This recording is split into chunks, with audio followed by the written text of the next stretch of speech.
Hi, thanks so much for joining us at Inclusion Fusion. My name is Katie Wetherbee. I'm with Key Ministry, and today we have a really special treat. I'm here today with Chuck Swindoll and Colleen Swindoll. Chuck is the co-founder and chairman of the board of Insight for Living. He's also the senior pastor at Stonebriar Church and the chancellor of Dallas Theological Seminary. Colleen serves as the director of special needs ministry for Insight for Living, and she's a graduate of Trinity University, with a degree in communication, psychology, and education. And those are all fabulous roles and credentials, but we're here today to talk about your most important roles, that of a mom and a dad and grandfather of a child with special needs. So thank you very much for joining us today. So how has the experience of raising a child and a grandchild with multiple and very complicated disabilities affected your family relationships? Well, it's been difficult at times because we have no experience in this.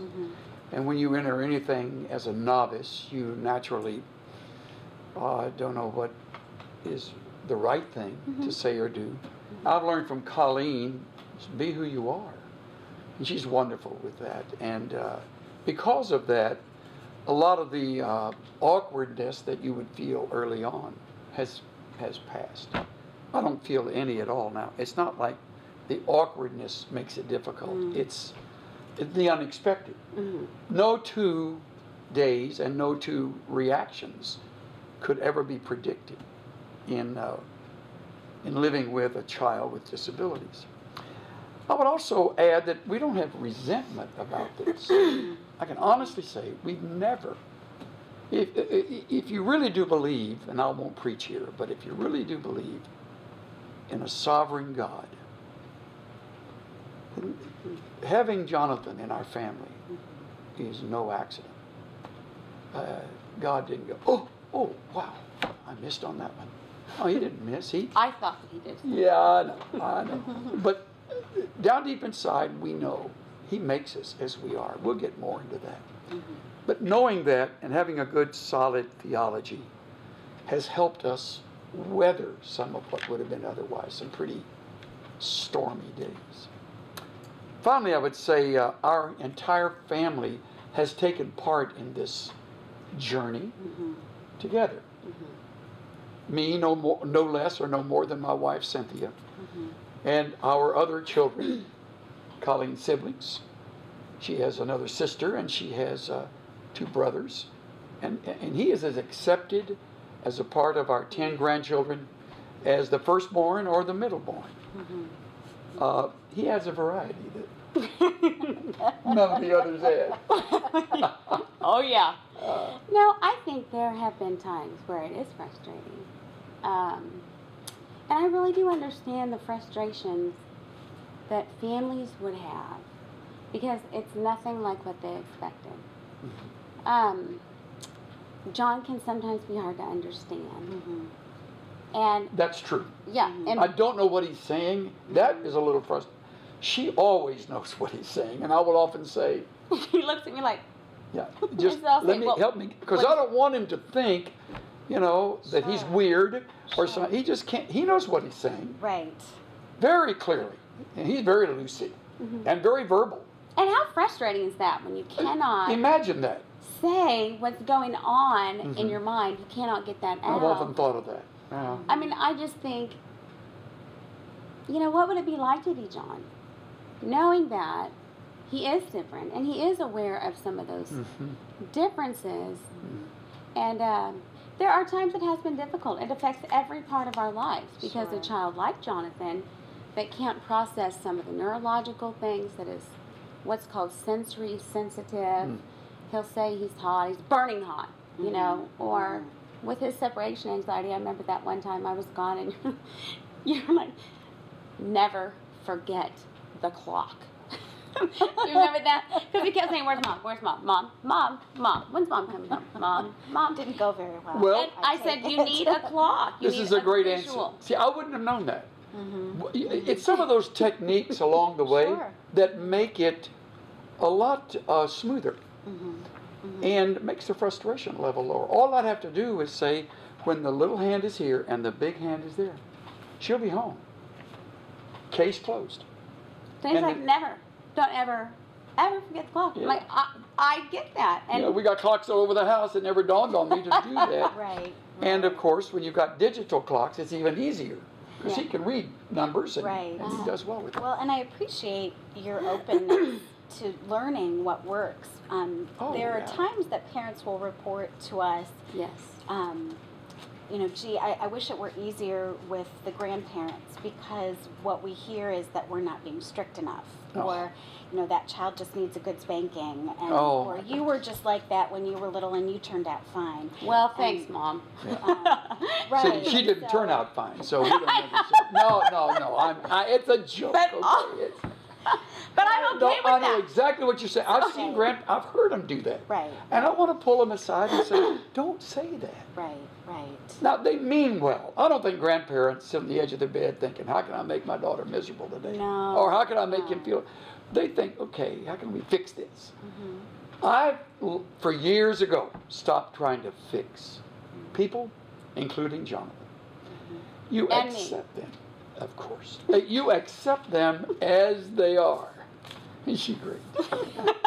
Yeah, and Colleen has made it easier too, because this is serious now. I don't know of a better mother on the planet than Colleen. Oh. I don't know of a better one. It's because you don't know many mothers anymore. I know thousands of mothers. I had a mother. and I know how my mother might have been with it. But when you are like she is, understanding, discerning, knowledgeable, she will often say to me, Dad, what this is called is, that helps me. I didn't even know it had a title. She said, this is all very normal in that realm. And it helps. And I remember that. I'll sometimes say to her, this is part of that separation thing. Yeah, this is part of it. When you have a knowledge, you don't try to fix something in a superficial way. Furthermore, let's face it, we've done as best we can with our own children. Let's not try to parent other children. A little word to the wise. And the difference is, she's got Jonathan 24/7. We'll have him an evening, or an overnight, or we'll have him for a swim, or a meal. And we always say, always when she's left, and her husband too, we'll say, he goes home with them. He stays for a while with us, and we'll often pray. So important. We often say, Lord, she's got to be as tired as we are, probably more so. And she's got to deal with all the things that go with medications, getting him to bed, talking him into whatever, because he's 14. I know. With a will of his own. Now, he got that, I think, from you. From his grandfather, right. Yeah, not me. And that's what I like most about him. He's got a will. And yet, I got to say, she knows how to handle that. She knows when to really be firm. And I know we're going to be on the question, but no, that's okay. But she will say, "That's enough. Stop or back off, Jonathan," and he will. I don't feel comfortable ever doing that because he's not my child. My job is to love him, and it's God's job to grow him up. It's his mother's job and father's job to help him understand himself better. My job, when he's with me, is to introduce him to what a grandfather is. And Cynthia's role is to help him know what a grandmother is. He's calling me grandfather these days.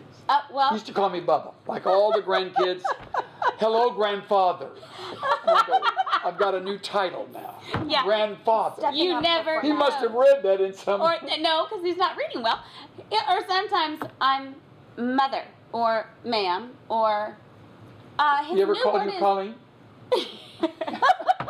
It drives me crazy when kids call their mother by their first name. Colleen? Hey, Pauline, would you come over here? Or Excuse me. Frank? That would be mother really to wants you. your attention. Well, he Yep. does that in all kinds of ways. But I would say to families who don't have the acceptance of other family members, it's a double problem. It doubles the pain. Man, I it can't even. doubles the anxiety. It doubles, triples the grief that they're already feeling. They forget that there is a lack of capacity. You know, if I cannot use this arm, let's say it simply won't move, it's paralyzed. Right. For you to expect me to hold this Bible with both hands is unrealistic. I can't do it. And for you to remember, I don't have the use of that, is just wonderfully helpful. So you won't ask me to do something nor will you expect me to handle a ball like other people can handle a ball, or to put my arms around someone. I only have the one arm. And I think with Jonathan, he has these areas, and I simply chalk it up for Jonathan's unique put together. My dad used to talk about our put together. His put together sometimes is hilarious. And we laugh out, and he laughs too. He has a great sense of humor. And I didn't realize it until he was staying with us, and it just burst out, and we're laughing like crazy. Of course, I love a sense of humor, and that linked us up right away. When I finished, he put his arm around me and just hugged me. Yeah. Isn't that something? Like, that's a precious moment. You understand me. Right. And he will say to every person, I kid you not, when he's leaving, I love you. Yes, he does. I mean, it's just an open heart, and I think families miss that part of their uniqueness. Well, we get so sophisticated. Well, they know it. You know, I've had him go to the car and then walk back in the house, open the door, and say, "Baba, I love you. Where's Nana? We'll go get Cynthia. She'll come. I love you, Nana." Isn't that great? It's great, and if they don't say it back, he keeps saying it. I love you. I love you. I love you. I'm like, I love you, John. I love you, love you, love you. I would also say that sometimes people get in their own way. And they desire for things to be a certain way because it makes them feel better or it makes them look better. And it's a self-focused mentality. And so once you don't care, not caring, but once you free yourself to embrace without condition as Christ does. That's a big step. Then it is. It comes because you're pointing. I know. Because it's self-awareness. And if we lack the internal view, why is this a struggle for me? Why do I not want to accept this? I've determined never to let anything he does embarrass me. When I am embarrassed, then I don't function well. Then I get self-aware. But when I see him do something unusual, and I think it's a little different, I'll just say... it's hilarious. Yeah, I'll just say to myself, that's Jonathan. That's John. You are something else. Like when he saw your feet that one day. Right? Baba, those are ugly. Yeah. He was sitting in my lap, and he was much smaller, and got real close to me, and he goes, "Bubba, your teeth are really crooked." That's before I had them fixed. You know, I said, "I know." He said, "You also have bad breath. It's really bad." Right? That was the pot. So honesty is a gift of his? Absolutely. Absolutely. Yeah, There's no what he lacks is the social graces. That's right. And, that's right. You know, if adults would just remember that. Sure. If you're with someone, I was in a doctor's office yesterday waiting for my appointment, and a man came in that has obviously had brain surgery, so he's been affected with his motions. And my first thought was not in any way to think, oh, what it was going to do, which I would have done before Jonathan entered our life. My first thought was, can I help him in some way to find a seat? Because he was struggling a little. His wife was with him. She was so great with him. And he finally sat down. It's easy to be embarrassed. So Jonathan, really, in your experiences as being a parent and a grandparent to Jonathan, he has really changed your ability to minister to others. Oh, my goodness. So, Oh, yeah. So if we take well, that... other people think it. He just says it. Right. I mean, how many times have we thought something And thank the Lord in heaven, it doesn't come out on our face. But for John, I'm thinking as a pastor, if I said the things he said, oh.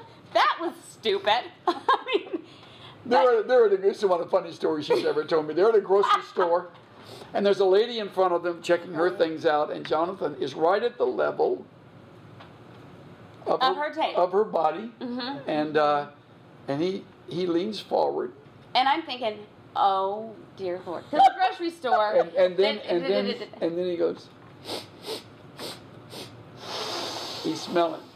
Well, you will smell people sometime, and you will simply put it out of your mind. So will I. But not Jonathan. No. And now we've got to be careful to help train him not to say it, because that can be offensive. So there are some boundaries. Well, yeah, and what I do is I'm constantly aware, like a bug with their antenna. Oh, of course, you see him doing that. Here's going to be a problem. He's stuck on something, and really in this situation, it was a beautiful leather coat, and I thought, well, of course, he wants to smell it. He smells the leather, and yeah, it probably would have been best for me to have him look at the candy, but he smelled it, and she kind of turned around like, okay, that's rude. And because I'm okay with John. Right. But she doesn't know John. Sure. Do you ever say he's autistic? Oh, I always give an answer that respects him, but allows someone to understand. Yeah, I never heard you describe that. Always. That's very helpful. But I wouldn't want to embarrass him. Like, someday he may feel strange, like nobody else has that big A in front of the word, and how would that make him feel? But well, yeah, I have said. Or special needs, or. Well, yeah, I like with this lady in the grocery store. I mean, her coat was gorgeous, and so she kind of turned around perturbed, which would be anybody's reaction. Right. And I'm thinking, that's irritating. So I say, you know what? I apologize if that was rude to you. My son has a lot of learning differences, and one of them is he smells things really strongly. And your leather coat is not only beautiful, but it smells good. And what did she say? It changes the attitude. Isn't it true? One of the statistics, if you want to talk about Steve, it was a big statistic thing, is that most often people are offended because they don't understand. And offensive things happen. Like he'll burp in public, and we're working on this thing. But at the same time, if someone knows that there's a difference, 70% change their attitude. I mean, so information is really helpful. Very. Yeah, it's a good statement. Good statement, Katie. When we go to church, and I haven't done this yet, it's on my to-do list, but to put cards together that say to people, my name is John, my mom and dad are teaching me about the Lord. I struggle with making some noise, whatever. And on the back of the card, list the websites that they could go to understand. And I do. I you give people those cards around? I've never seen you do that. What a great idea. Because I haven't printed them yet. Ooh, but that's a great idea. But I tell them because he'll make noises. And sometimes. Well, he has Tourette's. And so those noises happen. I don't. And it can be irritating. Pay any attention, but of course we live with. But if you don't, it's like, why doesn't she keep him quiet? Because they think of that as just a child out of control. Right. But once they know, you mentioned knowledge, the ability to, they in fact can enjoy him more. I had a student who was in a library class, and his peers understood that he had tics. But the library lady didn't understand, and so he was having some vocal tics, and she kept saying, "Be quiet, be quiet." Finally, one of the other kids said, "He can't help it. It's his Tourette syndrome. Don't you know about Tourette syndrome?" And the other kids, the typically developing peers, explained it to the library lady. Okay, so as the church, I think we really have to help kids to learn how to be the church. And that's, I think, as important as teaching them the Lord's Prayer and Bible verses, really teaching them how to build each other up. Well, when he's at his home, he's very spontaneous. So whatever happens at the table, he can talk about it, whatever. In church, we all know you remain quiet most of the time. Or if you're singing, you really can sing, and he loves to sing along with the rest of us. And now when I pray, in a pastoral prayer, he probably wants to talk about that at the same time, which you don't do. He doesn't know the rules. So helping them know his put together, the thing, that really, I think, just makes all the difference in the world. Well, and he'll sing, and he loves Don.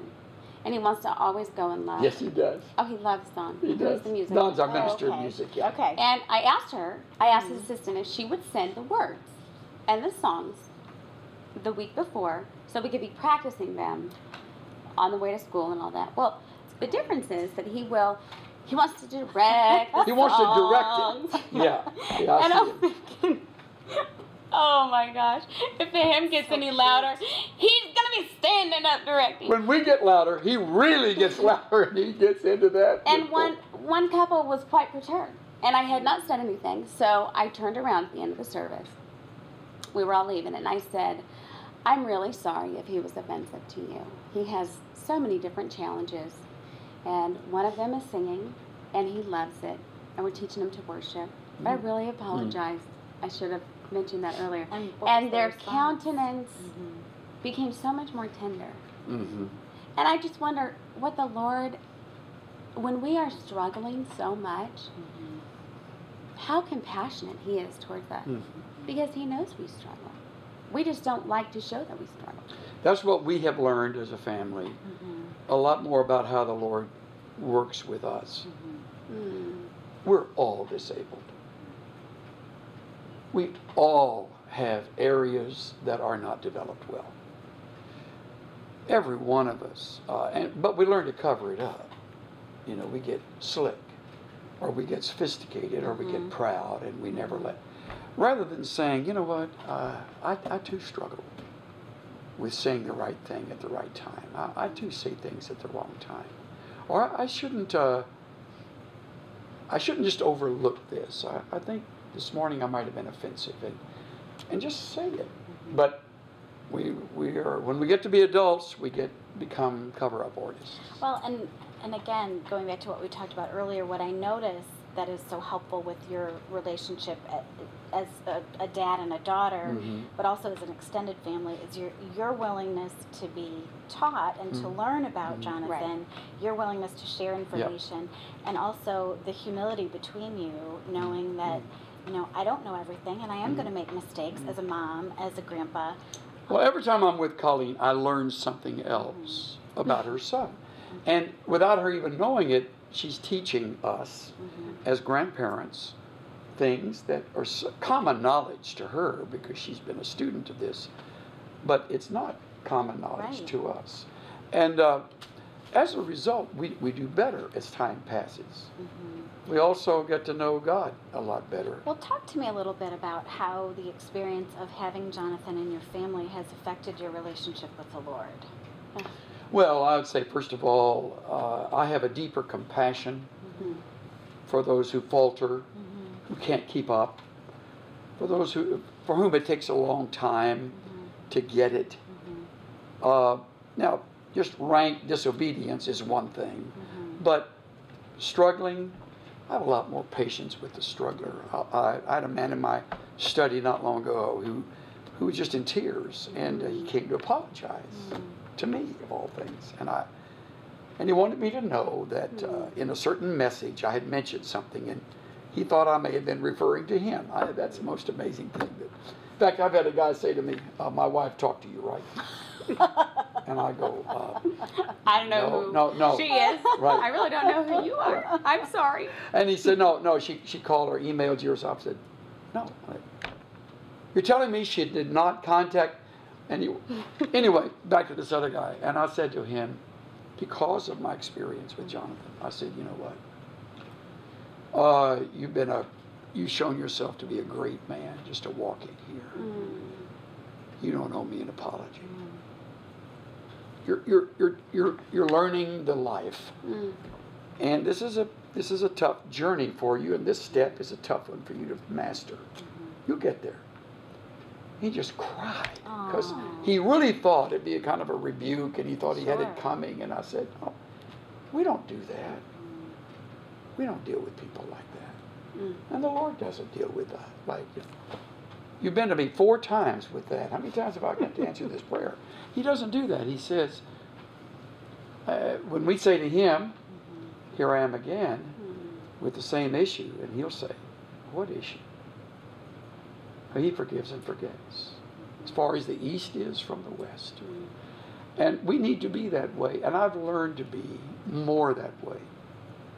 I had a long ways to go in that, because I wasn't raised like that. So in many ways, Jonathan's kind of helping to raise a lot of us to learn things. What about you and your relationship with God?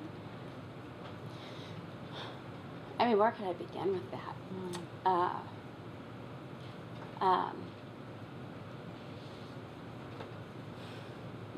Go ahead and say it. Sorry. Take your time.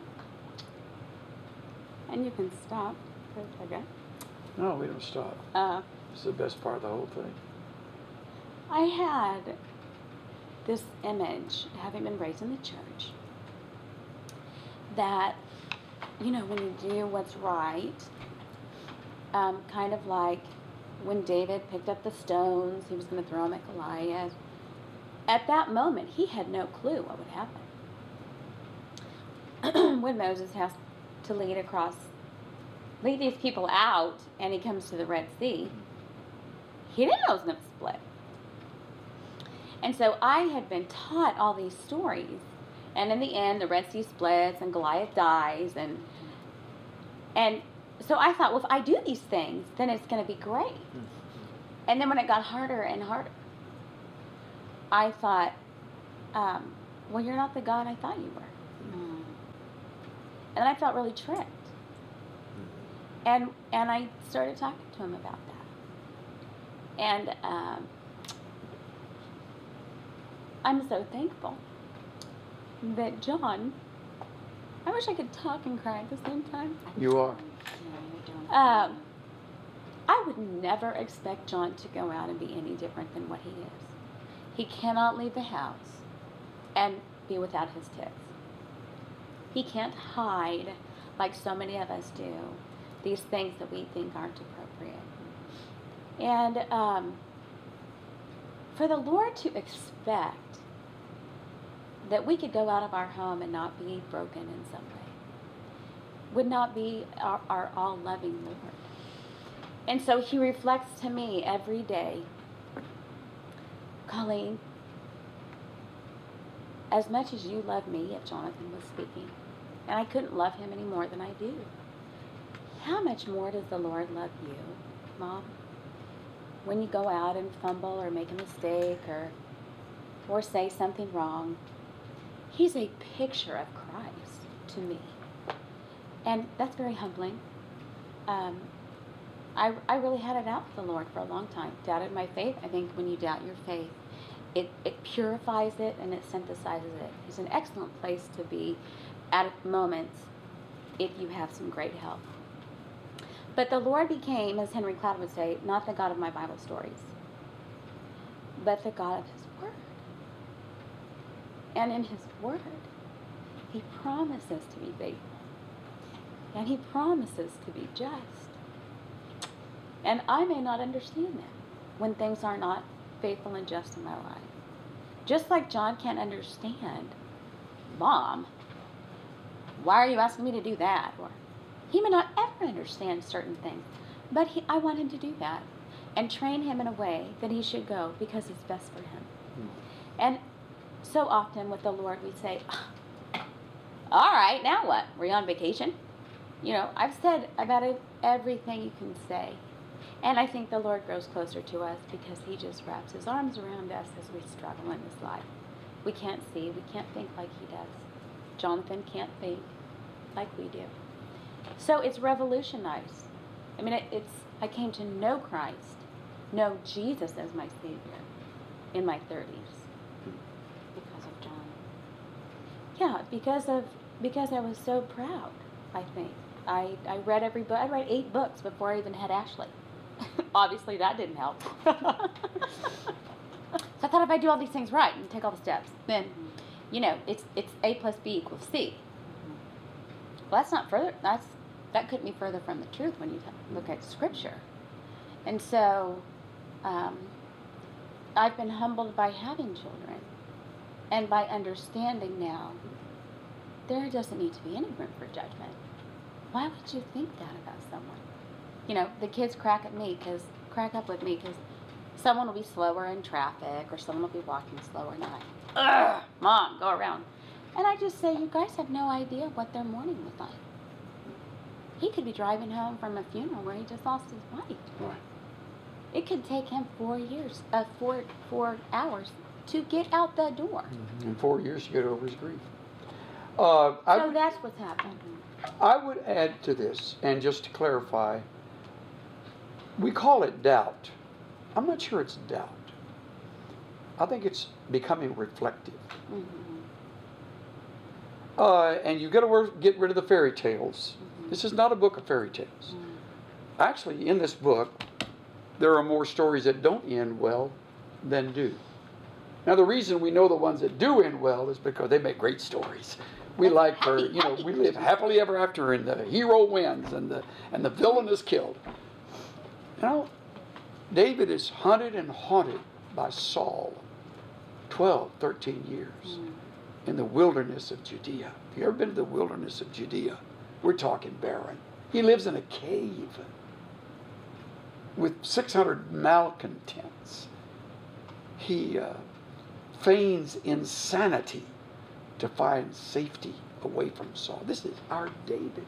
I've never heard a kid talk about David feigning insanity.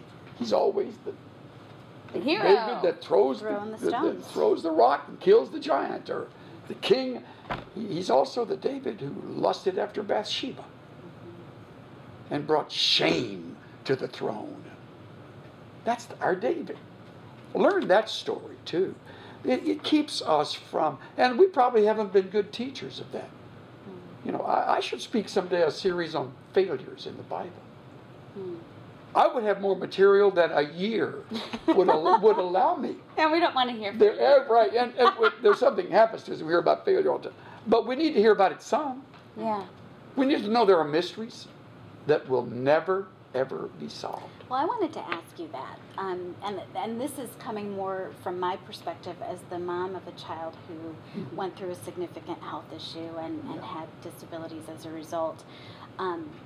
Sometimes I think we do sort of fall in love with happy endings, and then as Christians we tend to want to say, well, look, we prayed so hard, and see, prayer matters, and this kid got better. But when we were in the hospital with our daughter, the kid next to her in the ICU died, and I had ridden the elevator with that mom the night before. Wow. And she didn't love her child any less than I love my child. She didn't pray any less fervently for her child. And yet when we talk about that, oftentimes Christians might say, well, that was just God's will. And to me, well, that helps. Right, and it doesn't. And right. I could never quite reconcile why when things are going well, we cheer and say it's because we pray, and when things don't go well, it must be the will of God. Right. You know, you've hit a hot button with me there, and I don't have a lot of patience with people who feel the need to speak for God. We need to be very careful when we quote God. Okay. We're dealing with the dying. Don't promise those around her she will live. God hasn't told you that. He hasn't spoken in this room. She may die in a minute. She may live 8 more years, become a picture of health. Don't go there. It's presumption to do that. And it's wrong to deal with the tender feelings of people by giving them a script. I prayed, and God's going to raise. Remember Johnny Erickson talking about I know, I was just going to use that example. There was a great moment in her life when she said, I'll be in this chair for the rest of my life. I admired her more at that moment than I had before, and I did not could admire anymore. What's she doing? She's facing the fact that this is my situation. I don't live for the day I'm going to walk away from this chair. I will die in this chair, in that bed. And she's not bitter about it. Now, for some theology, oh, that's heresy. You know, a prayer a day keeps the devil away. It's nonsense. It's voodoo theology. It's bargaining with God. If I pray now 2 hours tonight, tomorrow he'll be better. If he's not better, 3 hours tonight. God doesn't operate like that. Simple prayer is, Lord, he's yours or she's yours. I'm going to trust her or him into your care, and I need peace with whatever you may desire. Remind me, I'm the clay. You're the potter. I'm the servant. You're the master. So what then do you say to parents? Because we hear a lot from parents in our ministry. How could God have let this happen to my child? How could the good and loving God you talk about allow my child to have autism or to have cancer? Let me speak briefly, and then I want you to address that. First, we need to understand God's full character, not just his goodness. Say that again. God has a full spate of character, full spectrum, all the way from his absolute adoring love to his raging wrath. That's our God. His is compassion. He also has the day when he says, that's enough. He's still long-suffering, but he has a day when he says, no more. And he brings discipline. Because he's a good God. He's a good parent. So we have to present God in his full spectrum. Second, we have to be careful about quoting God. I said that earlier. Third, we have to leave room in his will to do things that are different from what we wish or thought or hoped for. My God, the God I love and serve and preach, I'm open-ended. He's free to do whatever he wishes. Psalm 115:3. Our God is in the heavens. He does whatever he pleases. Again, our God is in the heavens, meaning he's over all. He does whatever he pleases. That's his sovereign right. When you come to terms with that, you don't live this week thinking early next week, I'll get my wish. No, early next week, I'll get his will. And I adapt to that will. Go ahead. How you deal with that? I took a few statistics on our Facebook page because I think when you honestly, there's a sense of anonymity with social networking. So I said, where are your struggles? Where have they been the most? And it was tragic to me to find out that 99%, again, this is a statistic that I followed up on. Probably Steve could correct me on it. 99% don't ever return to church. Don't ever what? Return to church. Because people will say, because they're uncomfortable with the mystery or the space that belongs to the Lord, they'll say, well, they should have 2 other kids. I mean, one died. Yeah, we heard that. When we had a miscarriage, we were told, well, you have a wonderful son. And we don't have a daughter that was 5 months along, and the umbilical cord strangled her and died in the womb.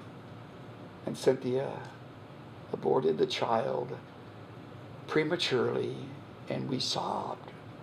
It was a death of a little girl.